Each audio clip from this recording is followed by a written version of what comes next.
Eu fiquei responsável para falar o que devemos saber sobre os estudos com marcadores de placa amiloide. Como já foi apresentada, meu nome é Cristina Matuchita, não tem conflito de interesse, e aí a gente então vai começar falando sobre a doença de Alzheimer em si. Já tem mais de 100 anos desde que o Alzheimer descreveu o que ele chamou de doença única, envolvendo a córtex cerebral de uma paciente do sexo feminino, com 51 anos de idade, com demência pré-senil progressiva. Quando ela morreu, a autópsia mostrou duas anormalidades diferentes. Ela tinha as placas amiloides, que são essa imagem marronzinha que tem aqui, e os emaranhados de fibras neuronais, que é esse pretinho que a gente tem aqui na imagem.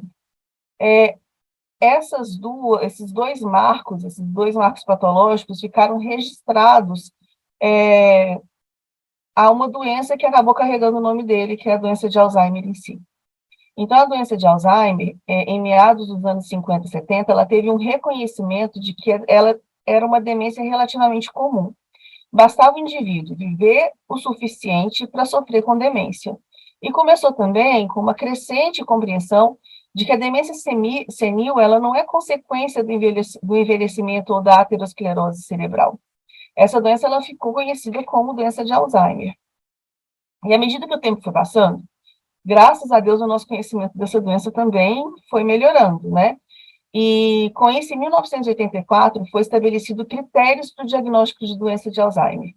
E aí, esses critérios ficaram como provável demência de Alzheimer e definitivamente demência de Alzheimer. O que a gente tem que prestar atenção é que, para você ter a definitivamente doença de Alzheimer, o paciente tinha que morrer. Então, a gente não conseguia ter esse diagnóstico definitivo ante-mortem, só no pós-mortem, quando o paciente era submetido à autópsia, e a gente via que tinha os emaranhados de fibras neuronais e que tinham as placas amiloides.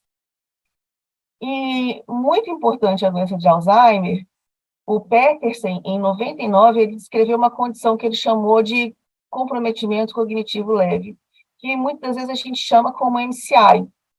E isso, nessa situação, o paciente ele apresenta uma perda relatada de memória, mas ele ainda não tem uma perda da cognitividade, da cognição, da perda da função diária dele, então ele acaba não tendo ainda diagnósticos de demência. Então é aquele paciente que começa com leve esquecimento, mas ele ainda está ativo, ele ainda consegue trabalhar, ele ainda consegue ter as atividades diárias dele normalmente. E cerca de 12% desses pacientes com MCI acabam convertendo para demência de Alzheimer em 1 ano. E muitos desses pacientes com MCI, eles foram diagnosticados com demência de Alzheimer na autópsia. E onde que a gente está nessa doença de Alzheimer hoje?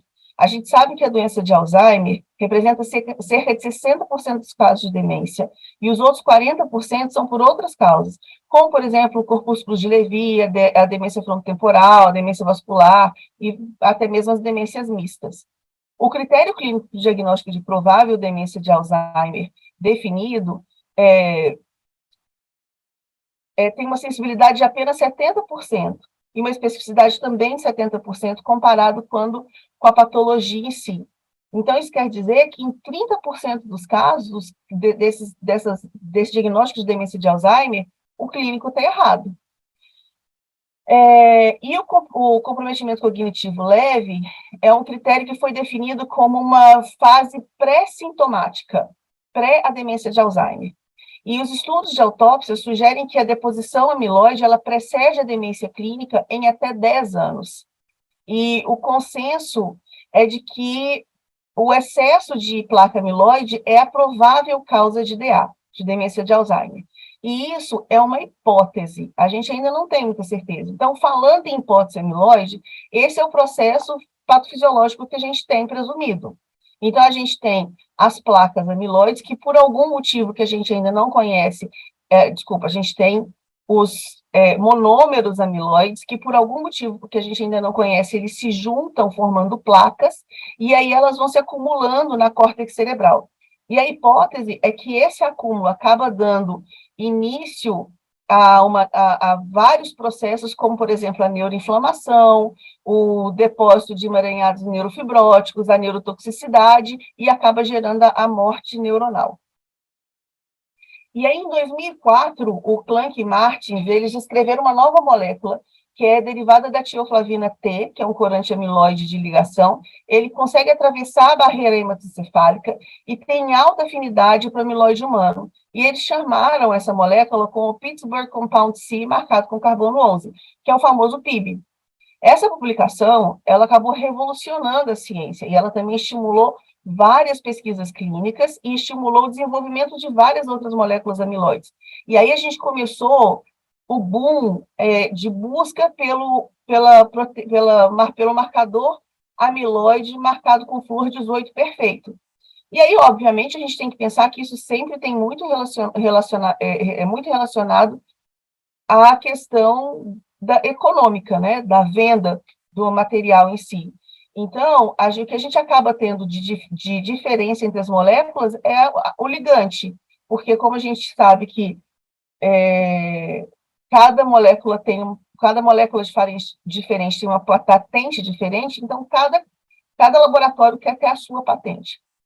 E aí, em 2011, e isso muito por causa do PIB em si, e obviamente do nosso PET com o FDG, surgiu um novo guideline. E esse novo guideline, ele tinha a definição de 3 fases para a doença: a fase pré-clínica, a fase do declínio cognitivo leve e a fase de demência, com aquela questão de possível e provável. E o consenso antigo, ele falava que só tinha um estágio da doença e não existiam biomarcadores. Em 2011, passaram a existir biomarcadores. E quais são esses biomarcadores? A ressonância magnética, o PET com marcador amiloide e com FDG, e as proteínas do líquor. E aí, a presença desses biomarcadores, a gente começou a ter, então, a questão da presença da doença, ou do risco da doença, ou o prognóstico dessa doença em si. O PIB, que eu tenho falado aqui, ele é o uso restrito à pesquisa. Por quê? Porque a gente precisa ter um ciclotron, igual o meu aqui, que a gente tem um ciclotron no nosso primeiro andar, para a gente conseguir fazer, porque tem uma meia-vida muito curta. E aí, a gente tem outras 3 moléculas que já foram aprovadas pelo FDA, que é o fluor-beta-pi, o flutemetamol e o fluor-beta-ben, que são marcados com flúor 18 e são marcadores de proteína amiloide. Trouxe para vocês aqui uma cascata de biomarcadores. Essa cascata vem desde a fase pré-clínica até a fase com diagnóstico de demência, e aí a medicina nuclear, a gente entra bem antes, olha, na fase pré-clínica ainda, antes do paciente ter a conversão para demência. A gente entra também, olha, nos marcadores de neuroinflamação, e aí, quando ele já tem a conversão para demência, a gente entra com o PET-FDG. E olha, a ressonância magnética e tomografia está depois da medicina nuclear. Então, na cascata para a gente conseguir ter o diagnóstico da demência, o PET ele vem antes dos exames que a gente tem tomográficos ou de ressonância magnética. Aqui essa mesma cascata, mostrando de uma forma diferente. Então, aqui, olha, são o novo guideline mostrando, então, os marcadores, né? Aqui a gente tem o marcador amiloide. Nesse daqui a gente tem o marcador tau, que o tau é o marcador desses emaranhados de neurofibrinas que eu tenho falado. Aqui a estrutura, né, que é a ressonância magnética e tomografia computadorizada. A questão da perda da memória é quando a gente tem, então, a conversão já para demência de Alzheimer, e as funções clínicas só bem depois da conversão. Então, o importante é a gente mostrar que antes do paciente apresentar o MCI, antes dele começar com a fase de esquecimento, a gente já atingiu o platô de acúmulo dessa proteína amiloide. Então, a gente tem um diagnóstico, como eu disse, desse acúmulo de proteína amiloide até 15, 20 anos antes do paciente começar a apresentar qualquer sintoma. Então, eu posso fazer agora um exame em mim, de marcador amiloide, e aí eu vou poder saber se eu tenho ou não doença de Alzheimer. Não, eu vou saber a minha probabilidade de ter, porque aqueles pacientes que têm um acúmulo de proteína amiloide no cérebro não necessariamente desenvolvem o diagnóstico de demência de Alzheimer, né? Existem pessoas normais e existem pessoas superidosas que têm o acúmulo da proteína e não chegam a desenvolver a demência de Alzheimer. O que que faz? Qual é a diferença do paciente que desenvolve e do paciente que não desenvolve? Essa é a questão de US$ 1 milhão que todo mundo quer saber.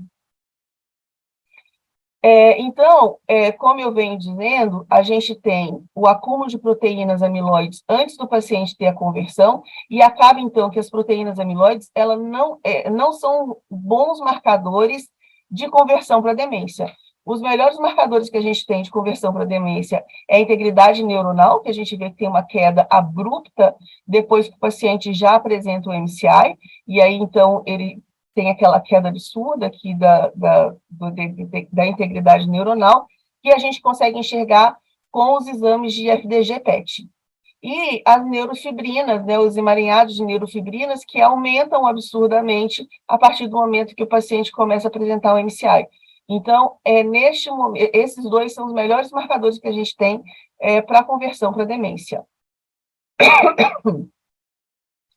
Esses são os principais marcadores que a gente tem em utilização hoje da demência de Alzheimer.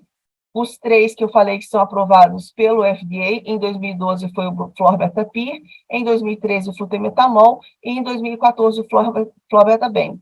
Desses, o que a gente tem disponível no Brasil é o PIB, que tem aqui no INSER e tem na USP.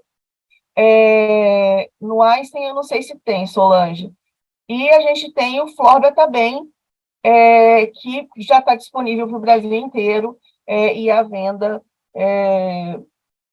pela R2IBF.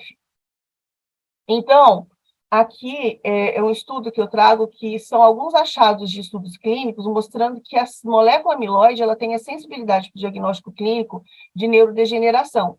E esses pontos vermelhos que a gente enxerga aqui mostram que quase todos os pacientes com demência de Alzheimer, eles foram positivos para o acúmulo de proteína amiloide, em contraste daqueles pacientes com demência frontotemporal, que nenhum deles apresentou o acúmulo de proteína amiloide. E aí, olha, o que eu falei para vocês, tem alguns pacientes que são controles que apresentam esse acúmulo de proteína amiloide e não desenvolveram a demência de Alzheimer. E foram vistos que achados consistentes que a gente tem é que os maiores riscos que a gente tem para demência de Alzheimer são a idade e a concentração da ApoE4. E 15 a 30% dos idosos saudáveis são amiloides positivos. E esse estudo ele combina a autópsia com os resultados de PET. E essa curva que a gente tem aqui em vermelho é a prevalência da doença de Alzheimer clinicamente, enquanto essa outra curva ela mostra a prevalência das placas amiloides em controles saudáveis que morreram por outras causas. E esses pontos, eles acabam, a diferença que a gente tem entre esses dois gráficos mostra que a gente consegue enxergar num período de 15 anos com a deposição amiloide precedendo a demência de Alzheimer em si. E ter o depósito de proteínas amiloides não é bom, porque mesmo se você tiver uma cognição normal. Neste trabalho, a gente vê 445 pacientes que foram acompanhados por mais de 10 anos. 202 deles já tinham as placas amiloides elevadas do exame de baseline. E nessa faixa laranja aqui, a gente tem a cognição piorando progressivamente deles ao longo dos anos. A proteína beta-amiloide elevada nas imagens de baseline, elas foram associadas a um maior declínio cognitivo. E a proteína amiloide elevada nesses pacientes de baseline, ela é associada também a um aumento da normalidade dos marcadores de neurodegeneração, como a atrofia do cerebral, que a gente enxerga neste gráfico aqui à esquerda, e o hipometabolismo pelo FDG, que a gente enxerga aqui nesse gráfico à direita. E a imagem amiloide, ela se mostrou ser um bom preditor para a conversão de comprometimento cognitivo leve dos pacientes de demência de Alzheimer. Então, esses pacientes com MCI, pelo menos metade deles, eles eram amiloides positivos. E aí, nesse estudo que eu trouxe para vocês, tinha 43 pacientes que eram amiloides positivos já no baseline. E 2/3 deles se converteram para demência de Alzheimer durante o período de observação, enquanto aqueles que eram amiloides negativos nunca converteram. Então, esses dados, eles sugerem que a imagem amiloide, ela tem o potencial de identificar o prognóstico dos pacientes com MCI. 2/3 dos pacientes com MCI que são amiloides positivos vão desenvolver a demência de Alzheimer. E os dados dos PETs foram coletados ao longo dos anos e somados com inúmeras correlações clínicas patológicas que resultaram nesse estudo do Jack Jr. em 2012, colocando junto a hipótese diagnóstica amiloide com os biomarcadores. E na avaliação a gente consegue ver a magnitude desse biomarcador que a gente tem com o estadiamento clínico indo de normal à demência. É aquele primeiro gráfico que eu mostrei para vocês, mostrando que a proteína amiloide, ela apresenta um platô antes mesmo do paciente começar a apresentar qualquer sintoma. Enquanto a gente tem os marcadores tau e os marcadores de estrutura já mostrando bem a conversão para demência de Alzheimer. Agora, a gente não pode falar sobre o marcador amiloide sem falar um pouco sobre o Medicare. Não se sabia muito sobre esses 3 radiofármacos para PET amiloide que foram aprovados pelo FDA. Então, o florbetabem, o florbetapir e o flotemetamol. E aí, sabia-se que a gente precisava ter mais estudos clínicos realizados para a gente conseguir comprovar a eficácia deles. Qual é o problema? O custo. Né? A gente bate no problema do custo sempre. Então, a falta de cobertura nos seguros de saúde, então a falta de reembolso desse exame foi a principal dificuldade que eles tiveram. Então, em 2012, foi solicitado para o Medicare o reembolso do PET amiloide. E aí, em 2013, eles retornaram falando o seguinte: olha, a gente não tem evidência suficiente de que a imagem amiloide ela é razoável e necessária para o risco de doença ou até mesmo para melhorar a renda do paciente na saúde. Mas a gente concorda em cobrir um PET por paciente em estudos de pesquisa clínica para poder mostrar a utilidade do PET amiloide. E assim foi feito. Então, foi feito o IDEAS Study, que foi aprovado em 2015 pelo Medicare, e ele tinha como principal objetivo avaliar o impacto do PET amiloide em diagnóstico e manejo dos pacientes com suspeita de demência de Alzheimer, e o objetivo 2, avaliar o impacto da melhoria do diagnóstico em admissões hospitalares e visitas ao pronto-socorro. E aí, em abril de 2019, o resultado do primeiro objetivo do IDEAS foi publicado, mostrando que a gente tem uma alteração no manejo na terapia de 60,2% dos pacientes com MCI e 63,5% dos pacientes com demência de Alzheimer. E a gente teve uma alteração do diagnóstico etiológico de demência de Alzheimer para não demência de Alzheimer em 25% dos pacientes, enquanto a gente teve de não demência de Alzheimer para demência de Alzheimer em 10,5% desses pacientes. E o PET, ele tem sido usado amplamente para a gente conseguir fazer uma seleção desses pacientes para terapia para demência de Alzheimer. E a precisão do diagnóstico clínico, como eu falei antes, é de 70%, a especificidade e a sensibilidade. E os ensaios clínicos, até agora, incorporam as imagens de PET amiloide para confirmar o diagnóstico de demência de Alzheimer. Para os ensaios de drogas anti-amiloides, confirmar a presença das placas amiloides, especialmente na fase pré-clínica como biomarcador, para monitorar o efeito da terapia em si. E se o medicamento já foi aprovado pelo FDA antes de demência de Alzheimer, o PET ele é um importante fator de seleção desses pacientes para essa terapia. E aqui, então, a gente consegue ver os resultados do estudo que foi feito com a aducanumab em 2016. E o aducanumab ele é um anticorpo monoclonal utilizado para remover essas placas amiloides do cérebro, e os pacientes foram utilizados por aqueles pacientes que já eram MCI amnésticos.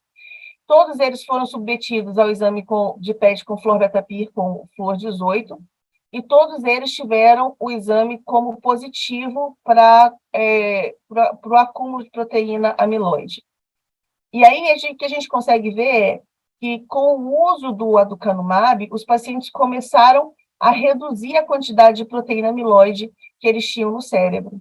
Qual foi o problema? O problema é que, apesar de reduzir a quantidade de proteína amiloide no cérebro, infelizmente, não estancou a progressão da doença ou não melhorou. Né? A gente não teve uma melhora de paciente nenhum, e o paciente continuou progredindo para a demência de Alzheimer. E aí, o que nos faz pensar? Nos faz pensar o seguinte: talvez essa janela que eles utilizaram para começar o tratamento seja uma janela muito tardia, quando o paciente já tem o estrago neuronal feito pelo depósito de placa de beta-amiloide, pela neuroinflamação, e assim vai.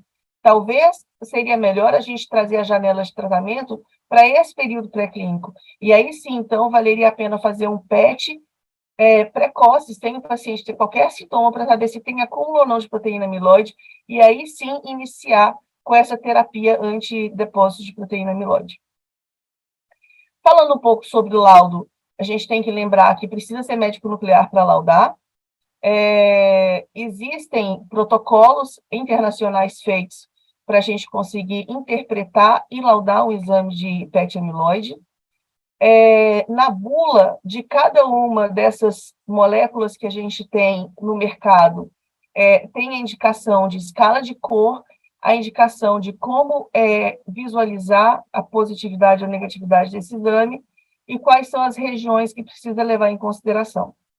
Trouxe para vocês rapidamente, só para mostrar, o Amivide, ele é o fluorbetapir, então, ele fala que é para usar a cor linear, que a gente está habituada já a usar no estudo de óssea, por exemplo.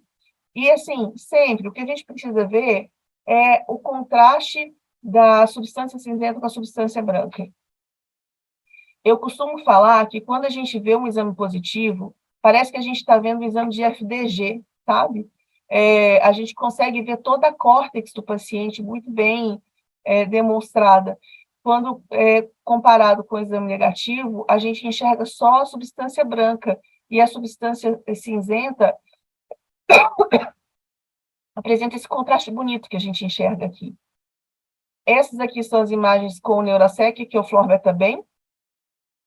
Então, a gente, mais uma vez, mostrando a questão do contraste da substância branca com a substância cinzenta, e aí a cor que a gente tem, que eles pedem para a gente usar, é a cor, desculpa, aquela cor primeira, essa cor aqui é invertida, e essa cor é a linear, né?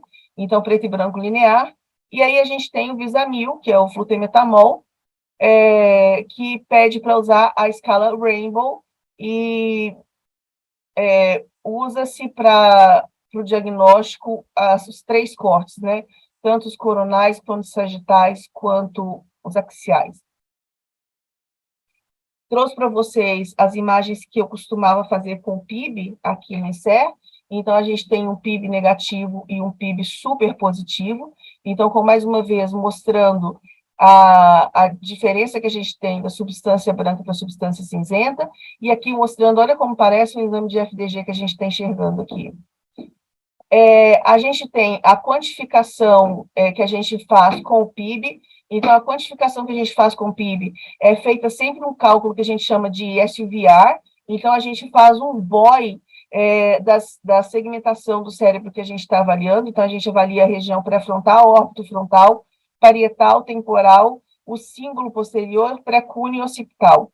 E aí a gente faz um VOI em cima da cruz cerebelar, que é a substância branca do cerebelo. Quando a gente, quando a gente tem os valores, a gente faz aquela típica volume do pré-frontal sobre o volume da cruz cerebelar, e aí a gente tem esse valor da SUVR. A nota de corte era 1,4. Então, quando surgiu o PIB no início, a gente fazia o cálculo por segmentos, e aí a gente via quais segmentos eram positivos e quais segmentos eram negativos. Depois foi visto que valia a pena a gente fazer um global. Então, na verdade, o cálculo de todo o volume do cérebro versus o cerebelo, a gente faz o SUVR e aí a gente chega, então, à conclusão de um SVR único global para o paciente em si. Aqui eu trouxe umas imagens de um artigo muito bom, que super vale a pena a leitura. Esse artigo ele é bem poético na hora que ele fala do PIB, e aí ele fala, por exemplo, que no exame negativo, quando a gente avalia a região temporal e occipital, a gente tem aquelas imagens como se a gente estivesse vendo uma montanha, uma região montanhosa, né? Nas imagens geográficas que a gente tem. E quando a gente vê as imagens amiloide positiva, é como se a gente estivesse enxergando uma planície, uma região plana.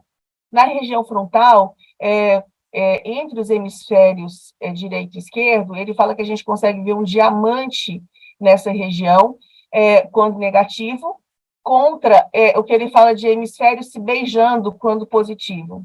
Ele fala também que nas imagens do lobo frontal laterais aqui, a gente enxerga aquela mão de desenho animado. Fala de, quando a gente avalia as imagens dos cortes coronais, no negativo a gente tem um aspecto de árvore de inverno, contra a árvore no verão, quando positivo. Quando a gente avalia o parietal, também na linha interhemisférica, a gente enxerga como se fosse uma lente convexa dupla, no meio, contra os hemisférios se beijando quando positivo, e na região estriatal, a gente tem um gap, né, um buraco nessa região estriatal, quando a gente está avaliando as imagens nos cortes sagitais, e aí eles falam que tem uma ponte ligando essa região estriatal quando positivo. Aqui é um modelo de laudo, então, mostrando para vocês que, quando eu fazia o PIB, eu costumava colocar, então, o valor por região, e depois eu falava um valor de complexo, colocava a referência de 1,42, como falei para vocês, que era amiloide positivo, e aí a gente concluía, então, mostrando quais eram as regiões que eram positivas para depósito de proteína amiloide. O que a gente tem aqui, então, é uma imagem de amiloide negativo, aqui à esquerda, contra uma imagem positiva, à direita, então a gente consegue enxergar como a gente consegue delimitar bem a diferença entre a substância branca e a substância cinzenta no negativo, e quando a gente vê o positivo, é aquela imagem de FDG linda, como se tudo fosse preenchido.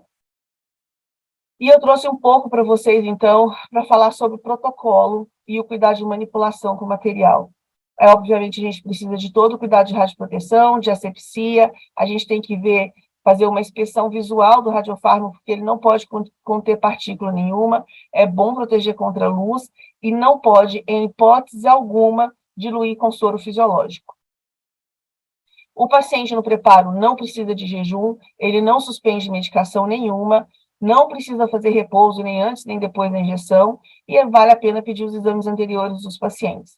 E a administração, a gente precisa de uma punção calibrosa venosa, porque a gente precisa fazer uma injeção lenta, e depois a gente precisa fazer um flush de soro para poder empurrar a dose. Lembrando, mais uma vez, que não é para fazer homogeneização ou misturar a dose com soro, é só empurrar a dose com soro, igual a gente costuma fazer, por exemplo, no fluxo de óssea, ou no DTPA, por exemplo. A atividade mínima é de 6,4 mCi, a recomendada é de 8,1 e a máxima de 9,7. A dosimetria que a gente tem, uma média de 6 millisieverts de dose absorvida no PET e 2 millisieverts na tomografia. A aquisição de imagens recomenda-se fazer entre 45 a 90 minutos após a injeção. Aqui a gente faz com 90 minutos após a injeção. Para o conforto do paciente, é bom pedir para ele esvaziar a bexiga. A gente dá todas as orientações para o paciente e para o acompanhante, pede para retirar metal, porque vai fazer uma tomografia computadorizada, e, quando necessário, a gente faz a sedação. A sedação é feita quando o paciente entra no aparelho, a gente não faz a sedação antes, né? O protocolo de aquisição de uma tomografia normal, né? O posicionamento, a gente tem que lembrar que a gente tem que alinhar a linha média. A gente tem um erro muito comum que a gente tem, principalmente na cintilografia, é que, quando vai alinhar e deixar a região para ser observada como centro, acaba colocando a maca A gente tem que lembrar que o centro é o centro da cabeça, né? Então, tem que centralizar bem, tem que alinhar bem, cuidado com a hiperextensão do paciente, para a gente conseguir fazer uma boa imagem. Esses são os meus contatos. Para quem tiver interesse, a gente tem um canal que chama PET-CT Sem Mistério, está tanto no YouTube quanto no Instagram, onde a gente tem algumas aulinhas mostrando sobre PET-CT em geral. Estou à disposição. Muito obrigada. Coube a mim falar um pouquinho da parte técnica do exame, né? Do que nós precisamos entender e tomar cuidado para fazer um bom exame, então, com marcador de placa de amiloide. Não tenho nenhum conflito de interesse com essa apresentação, e eu pretendo falar um pouquinho de como é o agendamento, a distribuição, o preparo, a administração, e como nós fazemos a aquisição das imagens, né? Então, esse gráfico já foi bastante discutido, né? A gente sabe o ponto em que está, a gente consegue ver o que nós temos hoje de marcador é o FDG, e aí a doença de Alzheimer só seria detectada no momento que o paciente já tem perda neuronal, já tem uma perda já tem alguns sintomas, né, da doença, então nós vamos ver as alterações metabólicas, mesmo antes das alterações anatômicas, né? Mas o nosso alvo está em algo que acontece bem antes, ainda na fase pré-clínica, como já foi dito. Nós temos vários marcadores, né? A doutora explicou muito bem cada um deles, e o nosso é esse Flor Beta Bem, ou o Neurasec, que é o nome comercial. Ele é fornecido pela Life, e ele foi produzido aqui no Brasil, começou em 2021, né? Então, a gente já viu que é bem fácil de distinguir uma imagem positiva, né, de negativa, e o que é passado no laudo é exatamente isso, né? Não disse, possível Alzheimer, não é isso que se procura com esse exame, o médico vai dizer, tem placa de amiloide, não tem placa de amiloide. Então, o exame negativo é quando não há o acúmulo dessas proteínas, né, dessas placas de beta-amiloide, e aí nós vamos estar vendo a parte poética aí, só a substância branca, que pode enxergar, como o pessoal da medicina nuclear é bem criativo, a gente vê mãozinha de desenho, vê diamantes, vê muitas coisas lindas, e o exame está negativo. Ou nós podemos ver o acúmulo da placa de beta-amiloide, o exame vai estar muito parecido com o FDG. Nós vamos ver toda a substância cinzenta impregnada por essas placas, e aí a gente tem a impressão de estar vendo o córtex todinho, como nós estamos acostumados nas imagens do FDG normal, né? Ele iniciou a distribuição, então, em junho de 2021, foi uma parceria entre a R2IBF e o ICERA, e o Instituto onde está a doutora Cris, que tem um ciclotron. Nós não trabalhamos com PIB, então os pioneiros em estudar placa amiloide foi o INSER e a USP, porque depende, né, da presença do ciclotron para produzir o carbono 11, que tem uma vida bem mais curta do que a do flúor. E a nossa distribuição, ela foi permitida por excepcionalidade, por uma concessão da Anvisa para que pudesse desenvolver a tecnologia. Então, existe uma limitação de doses distribuídas e a comercialização é feita, então, sob uma prescrição médica. Então, tem que ter o paciente, tem que ter quem está prescrevendo, que é um médico nuclear. E aí nós vamos entrar no site da R2, né, que é o único fornecedor, então não há nenhum conflito, como a gente não tem nenhum outro. A gente entra no site desse fornecedor, faz a solicitação, as doses são meio que padronizadas, né, eles distribuem, vem sempre uns 8 miliquirris para cada paciente, né, e ela chega, né, aqui em São Paulo, pelo menos, a distribuição é feita às terças-feiras, então a gente pede com uma certa antecedência, né, sempre, preferencialmente na semana anterior, para que eles possam organizar a distribuição. Como eu falei, eles têm um limite de doses. Aqui em São Paulo, né, a Vivian, agradeço porque ela me respondeu, né, a Valéria não consegui falar com ela hoje, mas a gente no Einstein está recebendo ainda do INSER. Há uma previsão de que outras plantas, né, desse fornecedor possam distribuir, e até vai ser muito bom para que possa chegar a outras cidades do país, né, que a gente quer que todo mundo tenha acesso ao melhor exame para detectar o que é necessário. Como foi dito, nós fazemos, então, uma atividade de 8,1 miliquiris, algo em torno de 8. A administração é lenta, numa veia periférica, e aí eu falo do volume de até 10 ml, mas isso não acontece, não. Ultimamente, eles têm mandado um volume bem pequenininho. Tá? Até o pessoal da enfermagem fala que para fazer injeção lenta, tem uma certa dificuldade, porque está em 1 ml, e aí eles tentam injetar o mais devagar possível, e depois faz o flush com a salina. Como já foi dito, é proibido diluir esse material, misturar, fazer qualquer barbotagem para lavar a seringa. A gente injeta todo o material e depois injeta o soro, porque há um problema de desmarcar, né? O tempo de acúmulo que é padronizado é o de 90 minutos, né? Aqui nós também fazemos com esse tempo. E aí o posicionamento, né? A doutora já falou, mas vamos relembrar.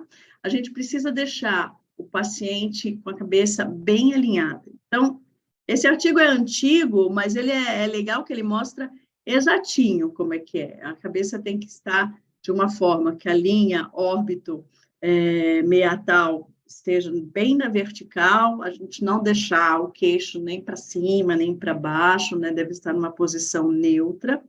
E o vértex deve estar na borda superior aí para a gente conseguir acomodar bem o pescoço do paciente. Aqui eu tenho umas imagens, né, do pessoal, obrigada, Bruna, e o meu modelo, o doutor Felipe, que se posicionaram para a gente ver. O ideal é colocar esses colchins para deixar a cabeça bem, bem acomodada, deixar o paciente o mais confortável possível, orientá-lo, né, sobre o exame, observem o alinhamento do laser, né, para estar bem, bem certinho, esse capricho é importante para que a gente tenha uma imagem bem posicionada depois. E aqui eu gosto de mostrar essa imagem, né, isso é uma coisa que eu aprendi com a doutora Annelise há um século atrás, né, no século passado, sobre as regras da posição da cabeça para fazer exames, né? Quando a cabeça está na posição, essa aqui da esquerda, né, mais vertida para frente ou para trás, que ela fala posição de sim, não é bom, mas dá até para consertar. O mesmo se ela tiver um pouquinho lateralizada, né? Então, não é bom, não está certo, mas dá até para fazer alguma coisa. Agora, se tiver no talvez, né, e isso daqui, essas duas posições anteriores, né, em especial essa do não, é muito comum em alguns lugares que fazem a cintilografia óssea, né, mas no cérebro a gente tem mais o risco do sim ou do talvez. O sim a gente até consegue aproveitar alguma coisa, o talvez não tem jeito, porque a cabeça fica fora do ângulo, né, e aí para alinhar é muito complicado. Em relação ao tempo de aquisição, é um exame simples de um FOV que a gente vai levar uns 20 minutos, né, ou 10 a 20 minutos. Isso aqui foi um estudo feito no Journal Nuclear Medicine, em que eram 25 pacientes com doença de Alzheimer, 25 pacientes sadios, e foi feita uma aquisição e depois foi dividida em 3 tempos, né, no modo list. 5 minutos, 10 minutos e 20 minutos. E aí o artigo recomenda que a melhor, o acúmulo, né, a melhor concentração do material vai aparecer entre 10 e 20 minutos de aquisição, ela vai estar mais bem definidas as estruturas, né? Bom, protocolo, eu costumo dizer que vai muito do equipamento que você tem, do proposta da clínica, né? E aí tem algumas diferenças, né? No nosso caso, aqui no Einstein, em São Paulo, a gente tem um MCT-40 da Siemens. E eu vou começar falando do PET. Nós usamos o nosso melhor modo de processamento, né, que é a Ultra High Resolution com o Time-of-Flight. Nós utilizamos uma reconstrução com 8 interações e 21 subsets, uma matriz grande de 400, fazemos correção de atenuação e espalhamento, temos um filtro gaussiano de 2 e o tempo de aquisição de 20 minutos. Isso daqui é o que nos dá a melhor qualidade de imagem para analisar esse estudo. Isso com a dose injetada, com o jeito que os médicos gostam de ver neste equipamento, né, é o que nós escolhemos. E o CT, depois de discutir com o pessoal da radiologia, nós optamos em fazer uma CT diagnóstica, não só aquela de correção de atenuação. Por quê? Porque no nosso laudo estruturado, né, que foi desenhado lá para o hospital, os radiologistas e o neurologista pediram para dar uma avaliada melhor na questão de existência ou não de atrofia, de ver a substância branca, que o ideal seria utilizar a ressonância para isso, mas se o PET, né, já é tão difícil, né, de se fazer por questões de convênios e tudo, e quando o paciente tem a ressonância, dá para a gente fundir, mas isso não é sempre, ou não é todo paciente que pode ser encaminhado para o PET ressonância, então nós fazemos essa aquisição da tomo um pouco mais detalhada para poder tirar o índice que eles chamam de MTA, que é o que vê a atrofia do volume cerebral, e o FASECAS, que vê se a substância branca tem algum problema de microangiopatias, né, na substância branca. Então, esse laudo da tomografia vai associado, né, em um laudo estruturado que tem as duas informações. Esse é o nosso exame, então, é um caso, uma paciente do sexo feminino, 83 anos, que tinha um quadro de esquecimento, confusão mental, perda de cognição, ela já tinha um FDG feito, que não tinha alterações metabólicas, e como a gente pode ver, o exame dela não tem um acúmulo de placa de amiloide, que a gente possa dizer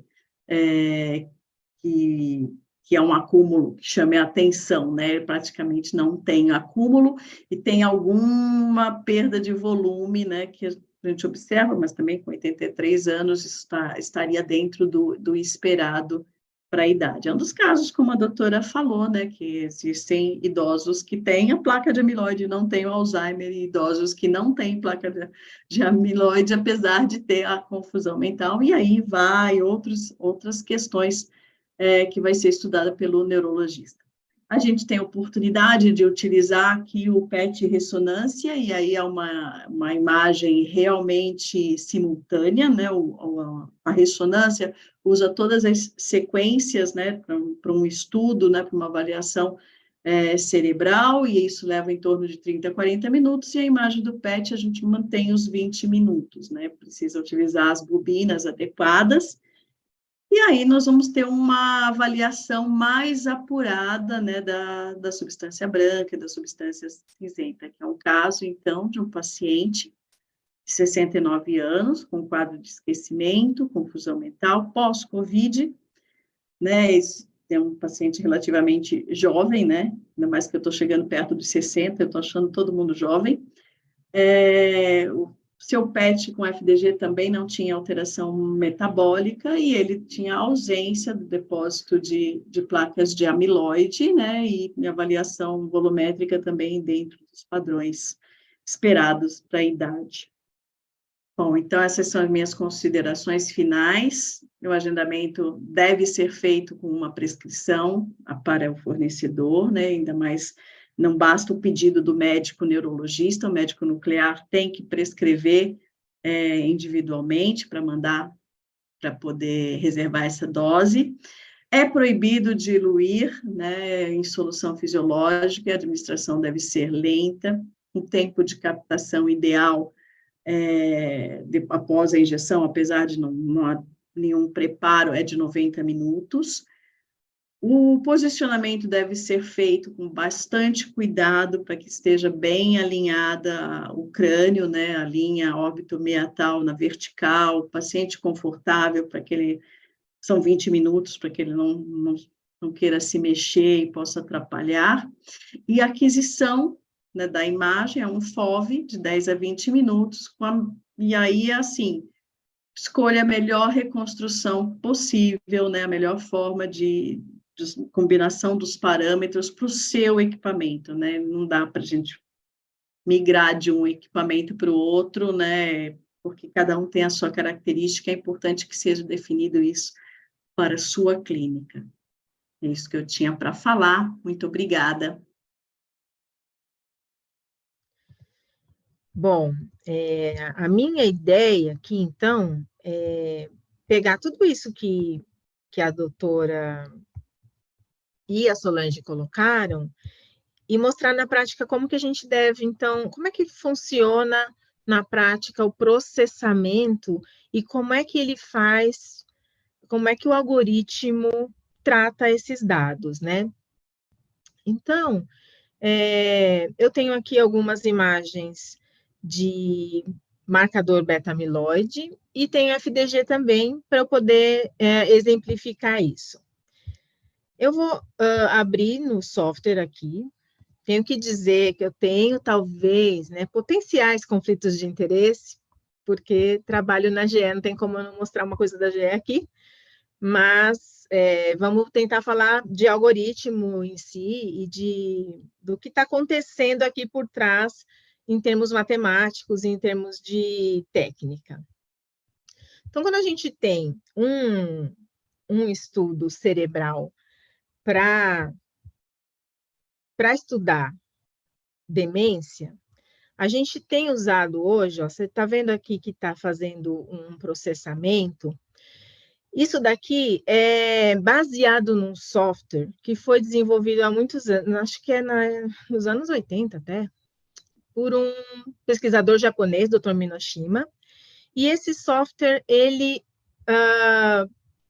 promove, então, enquanto ele está aqui só terminando, eu queria mostrar para vocês aqui, ele pega o dado do paciente, ele faz uma correção de rotação, entra um pouquinho naquilo que a Solange estava falando, né? Não desmerece aquilo que a gente tem que tomar o cuidado na hora de posicionamento, mas ele faz uma certa correção rotacional, baseado num template que ele foi desenvolvido em cima de um montão de imagens, tanto PET quanto ressonância, e aí eu vou mostrar para vocês esse template, faz essa transformação, o tratamento estereotático, né, que é chamado assim.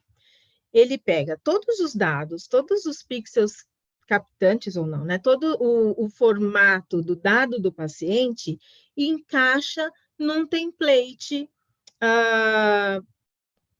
que foi feito com dados, né, normais. Vou mostrar também os normal databases aqui, mas tanto para positivos quanto para negativos, no caso de beta-amiloide, e dividido em faixas etárias, como é para FDG, né? Então, aí depois que ele faz essa transformada aqui, ele faz a padronização anatômica e gera o que é conhecido como 3D-SSP, que é esse algoritmo criado pelo Dr. Minoshima. Então, o que ele vai fazer aqui, né? Eu gosto desse desenho, que eu consigo não só explicar, mas exemplificar também o que ele está fazendo. Ele vai pegar ali as imagens, ele vai pegar o contorno da minha imagem do cérebro, ele vai aplicar alguns vetores, esses vetores eles entram no córtex, mais ou menos cerca de 6 pixels, que dá uns 13 milímetros, algo assim. No tamanho desse vetor, ele busca qual é o ponto mais captante e ele traz esse ponto para a superfície, tá? Então, guarda essa informação, que daí, usando isso, é que a gente vai ter essas imagens aqui. Então, quando a gente entra no software para processar, a primeira coisa que ele fez, então, é essa transformada, né? E aí a gente vai ter, fora a mudança de cor, que são coisas básicas, né? Que a gente tem em qualquer software, né? Fazer essa personificação, né? Personalização do que a gente gosta de enxergar. A gente pode também fazer um reprocessamento quando for com esse tipo de movimento que a Solange exemplificou, né? Eu posso ainda fazer uma certa correção para tentar minimizar a falha que isso pode gerar. Então, ele vai reprocessar, caso seja necessário ou não, a gente vai fazer o máximo para isso não acontecer, né, na hora do posicionamento, mas a gente sabe que nem sempre isso é possível, né? Os nossos pacientes velhinhos nem sempre cooperam no posicionamento. Bom, e aí, esse é um FDG, você pode ver que aquilo que elas estavam falando, né? Eu tenho uma apresentação que me mostra mais córtex, né? Normalmente é colorido, pode ser várias cores, né? A gente sabe que as cores não é só... Eu ouço muito o pessoal de CT, ressonância, né? Falar assim, nossa, é tão bonito, né? O próprio paciente, às vezes, fala, eu quero aquele porque é colorido, cadê a minha colorida? Mas a gente sabe que as cores, elas indicam, muitas vezes, a diferença entre essas cores pode ser brusca, pode ser num nível mais progressivo, e elas trazem informações clínicas com isso, não é só mais bonito ou mais feio. Então, para a FDG, a gente costuma usar alguma cor. Bom, essa parte de ajuste ou formatação das imagens é bem simples, e aí depois ele entra no que ele chama de do 3D SSP em si, né? Aquele template que eu estava comentando com vocês, no caso do software aqui, quando ele tem uma ressonância magnética já do paciente, ele vai puxar aqui, vai usar a ressonância magnética do paciente para fazer essa fusão, e ele vai mostrar, então, a fusão do PET com a ressonância magnética. Nesse caso aqui, é com o template que eu comentei com vocês, que foi gerado. A imagem funcional em si, e apenas o template da ressonância magnética. E com isso ele vai gerar, então, aquela imagem 3D, que nada mais é da parte cortical. Lembra que o software até se chama Cortex ID, né? Sempre é a parte cortical que está sendo estudada aqui. Vou voltar aqui só para mostrar uma coisa. Então, eu posso enxergar aqui todas as regiões que a doutora Cris estava comentando, né? Então, cada uma delas, ela é comparada à captação do paciente contra a captação que foi definida no banco de dados normal. Ele mostra a diferença entre elas e o Z-score. E o que mais importa aqui, na verdade, é o Z-score. O Z-score é uma variação, né, como se fosse um desvio padrão daquele... quantos desvios padrões eu estou me movendo para cima ou para baixo do normal, determinado por esse banco de dados. Então, esses valores, dependendo de cada enfermidade, vai ser diferente, mas eles estão ao redor de 2. Então, se for metabolismo, no caso do FDG, vai mostrar acima ou abaixo desse valor. Aí eu começo a ver, então, nesse caso, metabolismo, né? lembra que eu falei das cores? As cores nos dizem alguma coisa, não é só beleza, né? Então, aqui está dizendo assim que quanto mais perto do valor de corte, talvez seja pequeno para vocês verem, mas aqui está mostrando 2,2, então ele coloca como que o valor de corte lá em cima, perto do vermelho, para você saber que esse valor ele está já mostrando uma normalidade aí.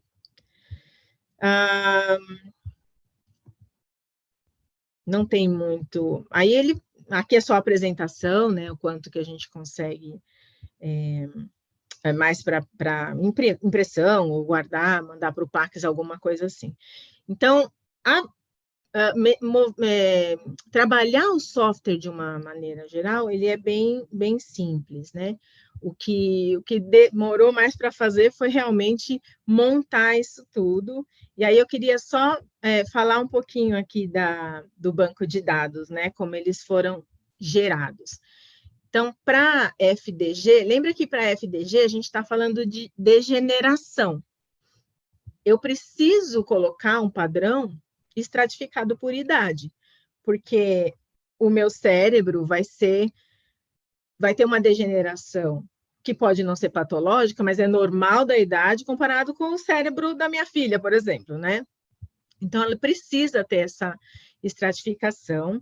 Então, cerca de 250 indivíduos aí geraram esse banco de dados. E no caso de placa amiloide, é um pouquinho mais complicado, porque eu não simplesmente...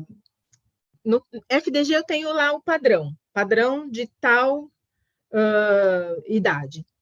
Na amiloide, eu tenho que ter um padrão positivo e um padrão negativo para poder comparar, né, o meu dado que entra do paciente, mas eu tenho algumas coisas assim que é um negativo não tão negativo, né? Eu tenho padrões diferentes. Às vezes a gente olha e fala, é negativo. Não, peraí.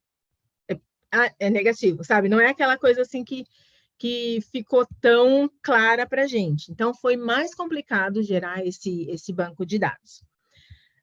Mas isso foi gerado, né? E aí eu tenho uma imagem aqui, que aí já deixei processando, né? Já é de padrão de placa amiloide. Então, já é mais... já mostra um pouquinho... Tá vendo como esse aqui... eu lembrei. Esse aqui eu deixei assim tortinho para mostrar para vocês que a gente tem a ferramenta que pode ajustar, né? Pode ser que resolva, pode ser que não. Eu sou mais do time da Solange também, que a gente tem que fazer de tudo para a aquisição ser adquirida de forma adequada, porque isso faz muita diferença em estudos cerebrais, né? É muito importante. E eu tenho uma outra imagem, voltando naquilo que a doutora Cris falou, de 3 fármacos que existem, né? O Florbetapi, o que a gente tem aqui, que é o Florbetabem, e o Flutemetamol. Eu não tenho imagem do Florbetabem, porque essas imagens são me geradas fora, e é um pouco mais comum esses outros 2 fármacos lá. Então, eu posso perceber nessa imagem especial que, olha, ela é bem gordinha, né? Então, aqui sim a gente consegue ver que ela já não tem muito como negar, né, que está positivo. Alguma dúvida por enquanto? Eu acho que era mais ou menos isso que eu queria mostrar para vocês. O software é super simples, alguém fez todo o trabalho, né, de gerar esse algoritmo, e hoje em dia a gente tem esse benefício, né, de poder usar e poder, de uma forma rápida, ter esses resultados e interpretar.